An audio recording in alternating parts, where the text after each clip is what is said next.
There is a moment that comes to almost everyone, usually late at night, when the noise of the day finally stops, and the truth you've been avoiding walks quietly into the room. It sounds like this. Why does it feel like everything is falling apart? No matter how hard I try to hold it together. You chase the promotion and something else breaks. You fix the relationship and your health slips. You finally get the money and you lose your peace. It feels random. It feels cruel. It feels like life is against you. It isn't. And in the next 30 minutes, you're going to find out why. 2,000 years ago, a small group of thinkers discovered 7 truths. So simple that children could understand them, yet so demanding that most people spend their entire lives running from them. Master these 7 truths and something strange happens. The chaos doesn't disappear, but it stops controlling you. Everything, quietly, without effort, begins to fall into place. Stay until the end, because the 7th truth is the one almost nobody masters, and it's the one that changes everything else. Welcome back to Wisdom of the Stoics, the home for anyone who is tired of surviving their life and ready to start commanding it. Every week we take the ancient philosophy of Stoicism, the discipline that guided emperors, slaves and soldiers alike, and we translate it into something you can actually use tomorrow morning. No fluff, no empty motivation, just truth tested by time. If that sounds like what you need right now, hit subscribe and turn on notifications, because what you're about to hear may be the most important 25 minutes you spend this year. Let's begin. Let's start with an uncomfortable question. Have you ever noticed that the people who seem to have the least reason to be at peace are sometimes the calmest people you know? And the people who seem to have every advantage, money, looks, opportunity, are often the most anxious, the most restless, the most quietly miserable. This isn't an accident. It isn't luck. It's a skill gap. Some people have learned how reality actually works, and most people are still operating on a broken map. Around the year 50 AD, a crippled slave named Epictetus was beaten so badly by his master that his leg was permanently damaged. He owned nothing. He controlled nothing about his external circumstances. And yet centuries later his teachings would be read by Roman emperors, by soldiers on the eve of battle, by prisoners in concentration camps, by CEOs, by parents burying children, by anyone who needed to find solid ground when the floor of life gave way. How does a man with nothing become a source of strength for people who had everything? Because Epictetus understood something most of us never learn. The world does not owe you order. It was never going to arrange itself around your comfort. The chaos you feel isn't a malfunction. It's the baseline. What changes everything is not the chaos disappearing. It's you learning to stand inside it without being swept away. That's what these 7 truths are. Not tricks to make your problems vanish. Tools to make you the kind of person your problems can no longer break. Let's get into truth number 1. And I promise you, if you've never heard this explained clearly before, it's going to reframe every frustration you've ever had. Truth number 1. You suffer because you're fighting the wrong battle. Picture this. A man wakes up late for an important meeting. Traffic is backed up for miles. He grips the wheel, checks the clock every 10 seconds, and by the time he arrives, 20 minutes late, he's soaked in sweat, furious, and his whole day is ruined before it's even started. Now picture a different man in the exact same traffic jam. Same delay, same meeting at stake. But this man leans back, puts on a podcast, and thinks, there's nothing I can do about this road right now. I'll call ahead, let them know, and use this time to think. He arrives at the same meeting, 20 minutes late, but calm, clear-headed and unshaken. Same traffic, same delay, same consequences. 2 completely different experiences of reality. This is the first truth, and it is the foundation every other truth is built on. The source of nearly all your suffering is not what happens to you. It's your judgment about what happens to you. Epictetus opened his entire philosophy with this one idea, and he made it almost mathematically simple. He said there are only 2 categories of things in your life. Things that are up to us, our judgments, Our choices, our effort, our reactions, and things that are not up to us, other people's opinions, the weather, the economy, other people's choices, the past, and most of the future. Here's the part that stings. Almost every ounce of anxiety you carry comes from investing emotional energy into the second category. You lie awake replaying what someone said about you, something you cannot control. You panic about an outcome that depends on 10 variables you don't own. You resent a decision someone made years ago that you cannot undo. Think about your own life for a second. How much of your stress this past week came from things genuinely inside your control versus things you were simply trying to force, wish, or worry into a different shape? If you're honest, the number is staggering. Most people spend 80–90% of their emotional energy fighting battles they were never equipped to win, while neglecting the one battlefield where they actually hold complete authority, their own mind. Marcus Aurelius, the most powerful man in the known world, Emperor of Rome, wrote to himself at night, not for an audience, not for fame, just to remember this truth before he slept. He'd lost children. He faced plagues, wars, betrayal from people he trusted. And in his private journal, the one we now call Meditations, he kept returning to a version of the same reminder. You have power over your mind, not outside events. Realize this and you will find strength. Not you have power over outcomes. Not you have power over what people think of you. Power over your mind. That's the entire territory you actually own. Here's a practical way to apply this today. The next time something upsets you, a comment, a delay, a disappointment, pause for 3 seconds and ask one question. Is this inside my control or outside it? If it's outside your control, your only job is to adjust your response and let the rest go. If it's inside your control, your only job is to act. Not to worry, not to spiral, just to act. This single habit, practiced daily, is what separates people who are dragged through life by circumstance from people who move through life with quiet command.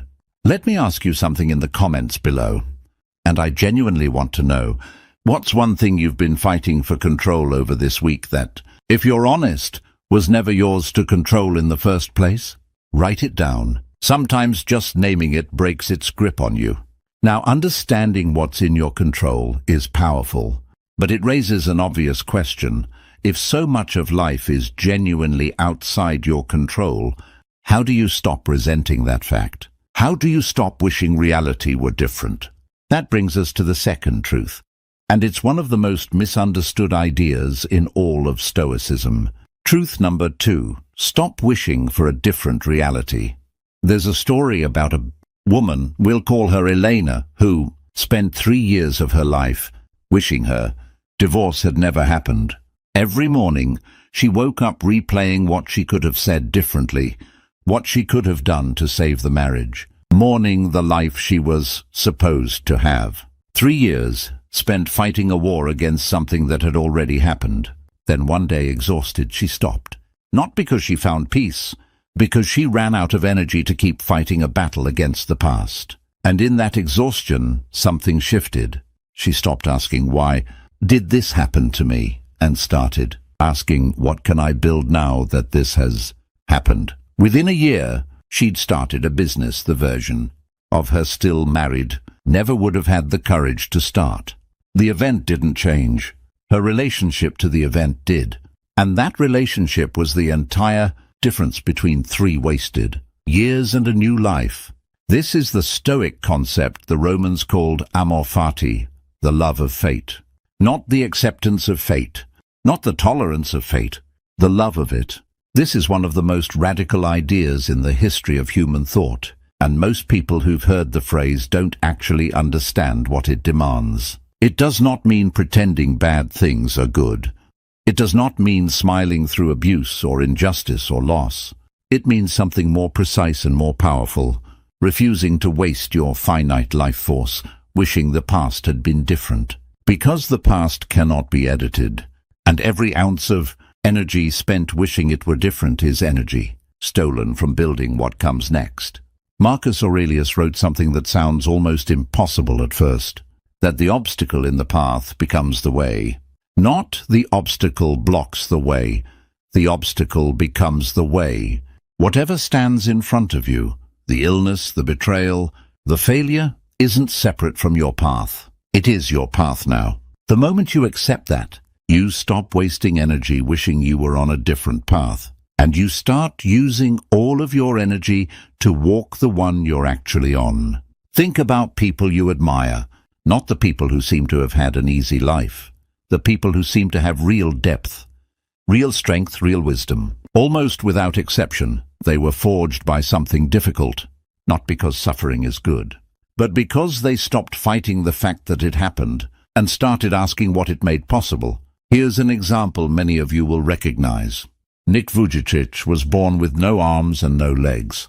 By any measure, his fate was cruel beyond imagination.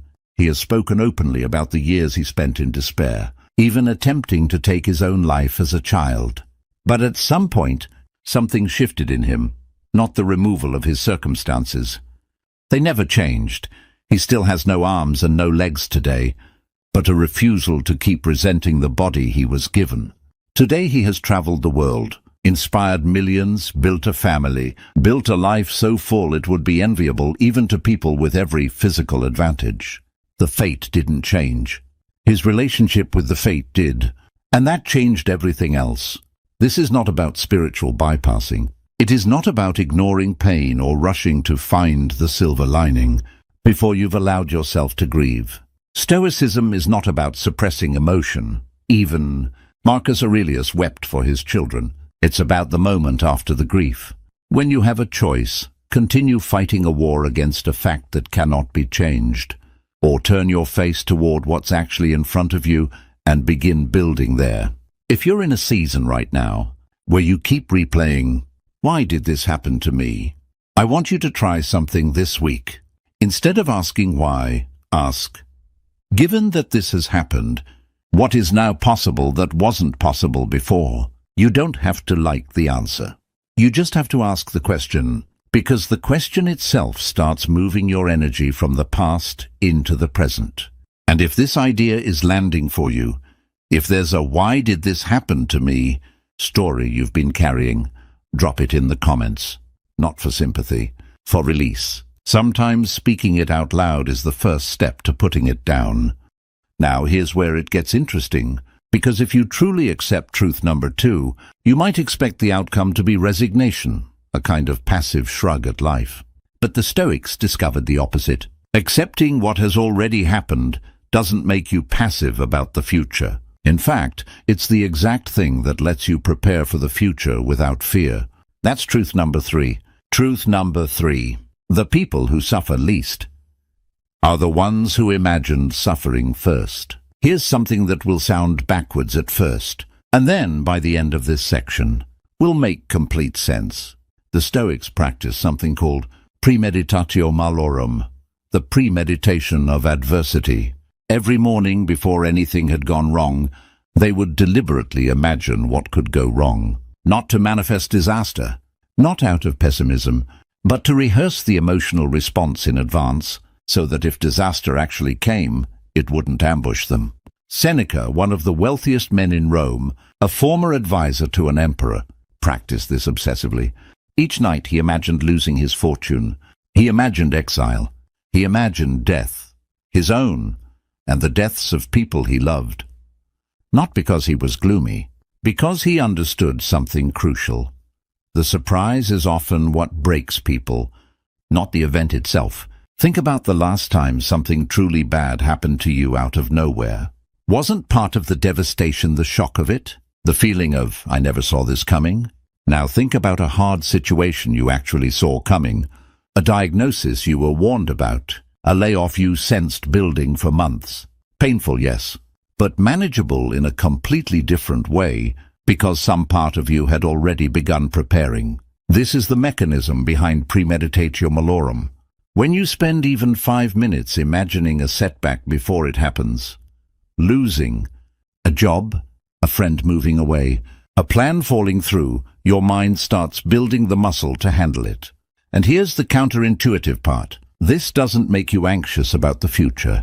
Done correctly, it makes you calmer, because you've already proven to yourself, in imagination, that you can survive it. There's a modern parallel worth mentioning. Special forces operators, elite athletes, surgeons, nearly all of them use some version of this. They visualize failure before it happens. The parachute that doesn't open cleanly, the shot that misses, the complication mid-surgery. Not to expect failure, but to remove its power to paralyze them if it comes. The people who fall apart under pressure are usually the ones who never let themselves imagine the pressure existing at all. Let's make this practical, because I don't want you to walk away from this section just nodding along. Tonight, before you sleep, spend 90 seconds, that's all, imagining one realistic difficulty that could arise tomorrow.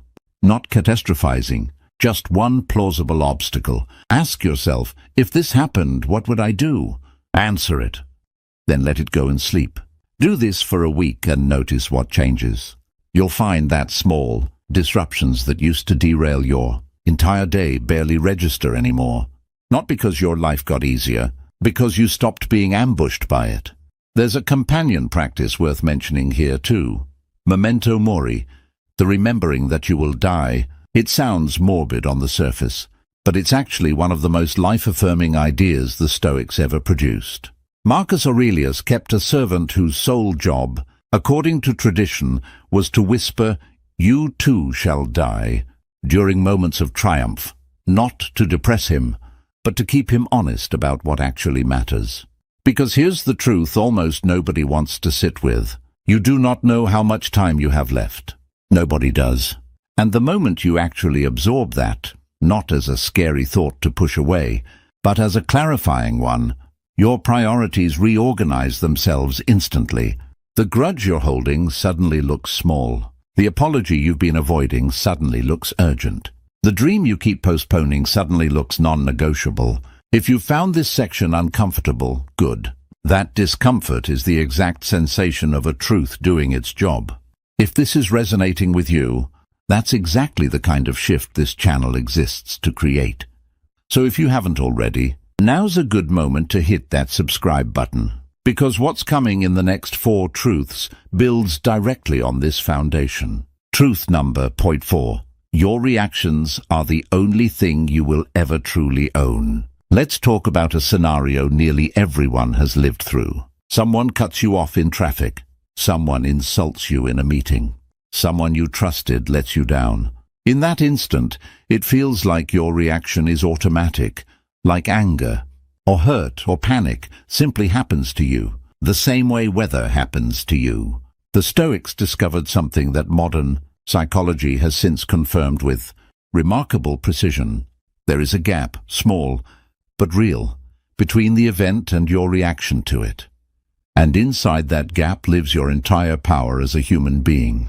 This is called the discipline of assent. It sounds academic, but the idea is beautifully simple. Every external event first arrives in your mind as an impression, a raw piece of information. Someone said something rude. That's the impression. What happens next? The surge of anger, the spiral of hurt. The decision to retaliate is not automatic. It is a judgment you make about that impression, so quickly that it feels instantaneous. But it is a judgment nonetheless, and judgments can be trained. Here's an example almost everyone can relate to. Imagine receiving a harsh piece of criticism from someone at work. Version 1, you read it, immediately feel your chest tighten, spend the rest of the day replaying it. Snap at your family that evening, and lie awake rehearsing comebacks you'll never say. Version 2, you read the same words, feel the same initial sting, but pause, actually pause, and ask, is there truth in this I can use? And if not, why am I giving this person's opinion so much power over my evening? Then you set it down and continue your day. Same criticism, same words, completely different outcomes. The difference is not the event, it's what you did in that tiny gap between the event and your response. Viktor Frankl, a psychiatrist who survived Nazi concentration camps and who was deeply influenced by Stoic thought, put it into words that have since become famous. between stimulus and response, there is a space, and in that space lies our power to choose our response. And in our response lies our growth and our freedom. He watched men in the camps lose everything, their families, their possessions, their freedom, and yet he observed something remarkable. Some of them, even stripped of every external thing, still walked through the camp offering comfort to others, giving away their last piece of bread. Their circumstances were identical to everyone else's. Their internal freedom was not. If a man can find that gap of freedom inside a concentration camp, you can find it in a frustrating email, an insult from a stranger online, a disappointing phone call. Here's how to actually build this skill, because insight without practice is just entertainment. The next time you feel a strong emotional reaction rising, anger, humiliation, panic, try physically pausing for a count of 3 before you speak or act. Not to suppress the emotion, to interrupt the automatic loop. In that 3-second pause, ask one question. What judgment am I adding to this event, and is it actually true? Often you'll discover the judgment is exaggerated. This ruins everything. This means I'm worthless. This person hates me, when the actual event was far smaller than the story you built around it. This is not about becoming emotionless. The Stoics were not advocating for suppression. That's a common misunderstanding. People have about this philosophy. They were advocating for authorship. You cannot always choose what happens to you. You can always choose what you decide it means and how you respond. That authorship practiced daily is the difference between a life that happens to you and a life you actually direct.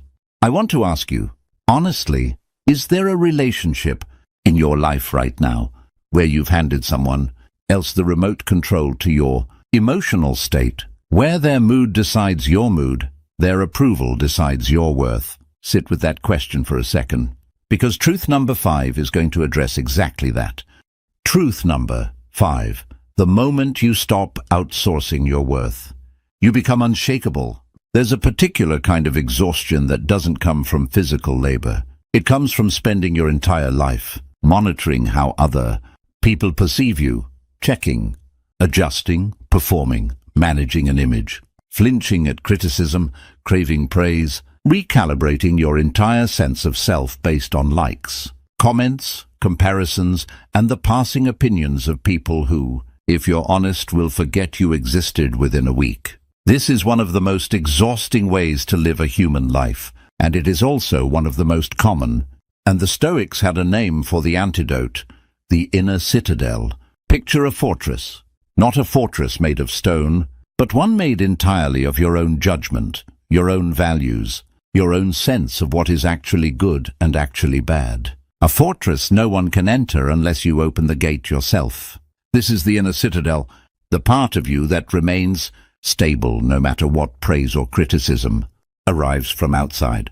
Marcus Aurelius, ruling an empire where flattery and betrayal existed in equal measure, wrote to himself constantly about this. He reminded himself that other people's opinions of him were, quite literally, none of his business, because their opinions belonged to them, shaped by their own confusion, their own moods, their own limitations, and had nothing to do with his actual character. Here's a question worth sitting with. When someone gives you a compliment, does your mood lift? When someone criticizes you, does your mood crash? If both of those are true for you, it means your emotional stability currently lives outside your own body, in the hands of whoever happens to be speaking to you at any given moment. That is not peace. That is a hostage situation, just a comfortable one. Let's use a real, relatable example.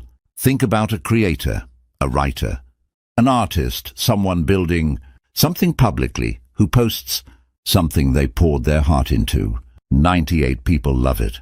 2 people mock it. Which 2 comments do they remember at 2 a.m.? Nearly everyone, if they're honest, remembers the 2. This is not a character flaw. It's a wiring default. But it's a default the Stoics insisted could and should be retrained. Epictetus offered a blunt but effective mental exercise.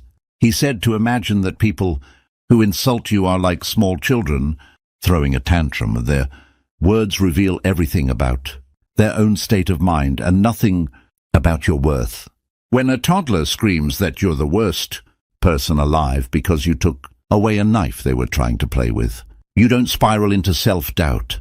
You recognize the outburst for what it is: information about the child, not a verdict on you. Epictetus argued that most adult insults are exactly this, dressed up in more sophisticated language. This doesn't mean you should ignore genuine, constructive feedback from people who care about you and know you. Well, that kind of feedback is valuable, precisely because it comes from a place of investment in your growth. The inner citadel isn't about becoming impervious to all input. It's about no longer handing your entire sense of worth to strangers, critics, and passing opinions that have no real stake in your life. Here's a practice you can start today.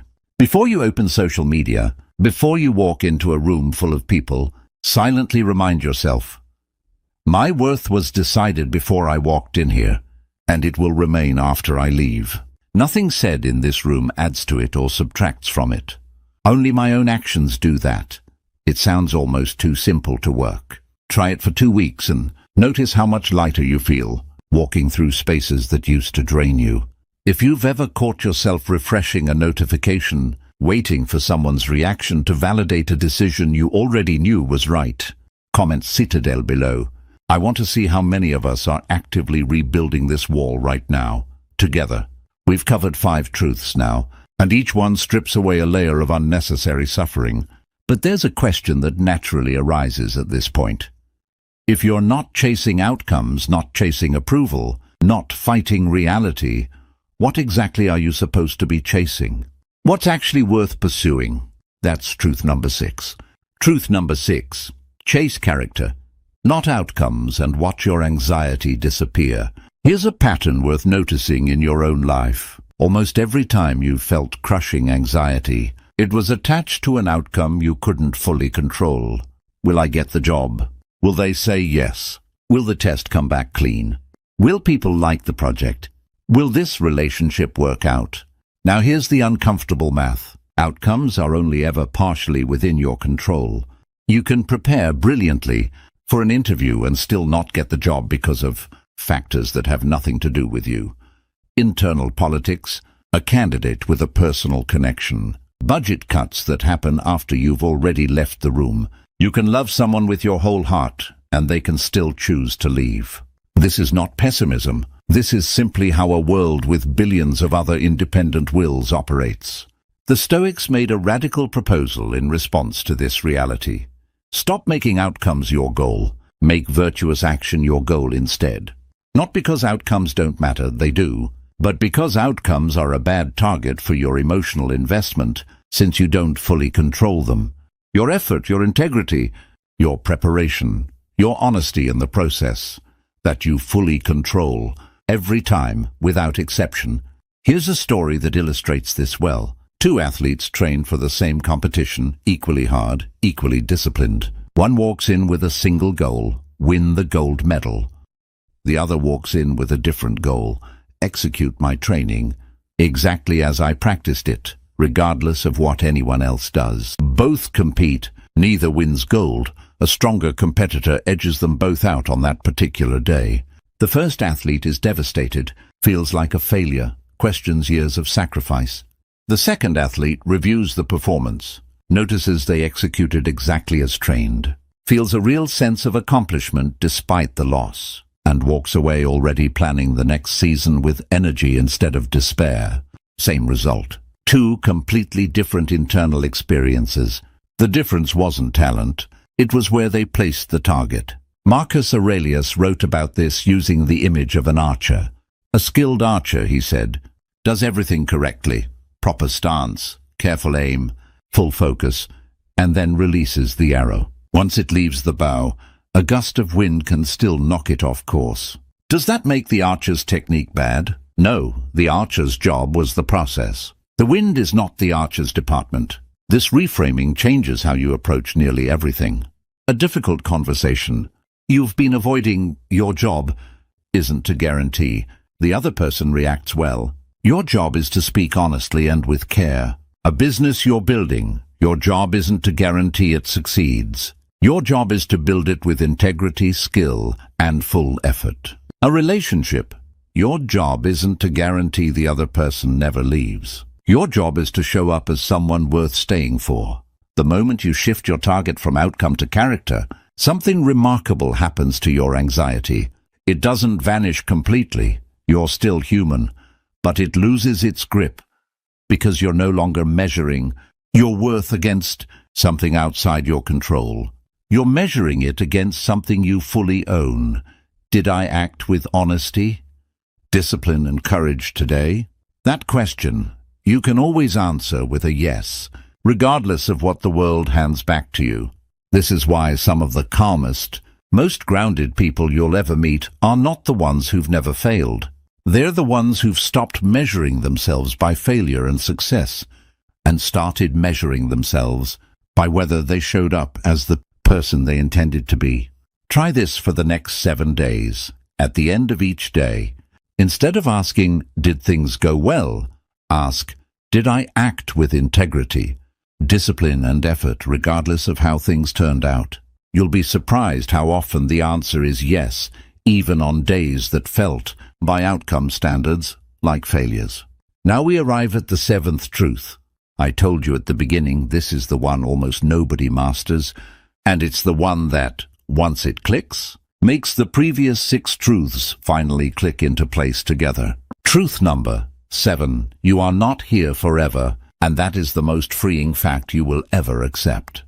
Here is the truth underneath all the other truths.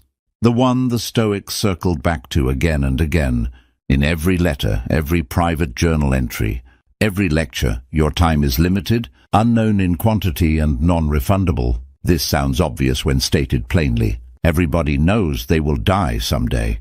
But knowing a fact intellectually and actually living as though it's true are two entirely different things. Almost everyone operates functionally as though they have unlimited time, postponing the apology, postponing the dream, postponing the difficult conversation, postponing the version of themselves they actually want to become, because some quiet assumption whispers, there will be time later. Seneca wrote something that still lands like a punch centuries later. He said most people don't have a short life. They make it short by wasting so much of it, not because they die young, but because they spend the years they're given on things that don't matter, chasing approval, avoiding discomfort, postponing meaning, right up until the moment it's too late to reclaim the time they burned. Here's a thought experiment worth sitting with honestly. If you knew with certainty that you had exactly 1 year left, not to scare you, just to clarify your priorities, what would you stop doing immediately? What grudge would you release within the hour because holding on to it would suddenly seem absurd? What conversation would you have that you've been avoiding for years? What dream would you finally start? Not because you'd suddenly become fearless, but because the fear of wasting your remaining time would finally outweigh the fear of failing? Now here's the harder truth. You don't actually know you don't have exactly 1 year left. None of us do. That's not meant to be morbid. It's meant to be the exact opposite, liberating. Because once you actually metabolize the fact that your time is finite and unknown, you stop treating your days like an inexhaustible resource you can spend carelessly.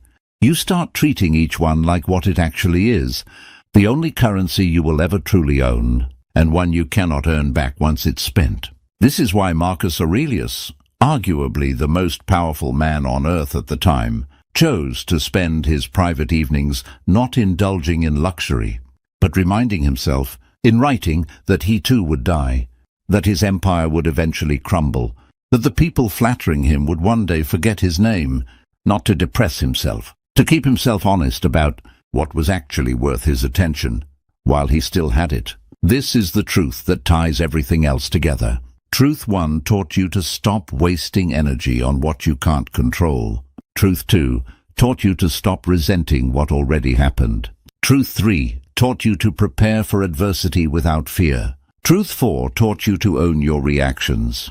Truth 5 taught you to stop outsourcing your worth. Truth 6 taught you to chase character over outcomes. And Truth 7 is the reason any of it matters at all. Because your time to practice these truths is not infinite, and the version of your life shaped by mastering them is only available to you now, while you're still here to build it. So here's the question I want you to actually sit with, not just nod along to. If today were one of your last, would you be proud of how you spent your attention? And if the honest answer is no, what is one thing, just one, that you're going to change starting tomorrow morning? Let's bring this all the way home. You started this video, maybe, feeling like your life was a series of things happening to you, chaotic, unfair, exhausting. And here is the truth these 7 ideas point to. Together, the chaos was never going to disappear. That was never the promise of Stoicism, and it was never realistic. What changes is you. You stop fighting battles that were never yours to win. You stop resenting a past that cannot be edited. You start preparing for difficulty instead of being ambushed by it. You start owning the small, powerful gap between what happens and how you respond. You stop lending your emotional stability to strangers and critics. You start measuring your days by your character instead of by outcomes you never fully controlled. And you start living with the quiet urgency of someone who understands their time is limited and precious. Do all 7 of these consistently, not perfectly, just consistently, and something genuinely does shift.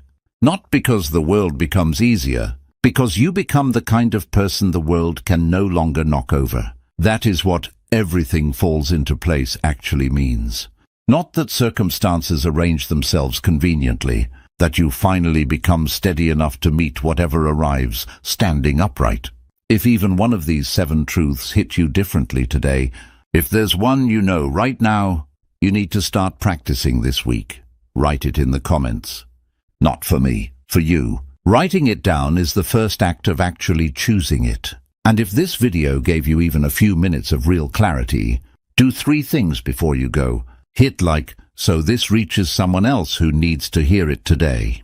Subscribe, so you don't miss what we build on next, because next week, we go even deeper into how the Stoics handled grief, betrayal, and starting over from nothing. And share this with one person in your life who's been fighting a battle they were never meant to win alone.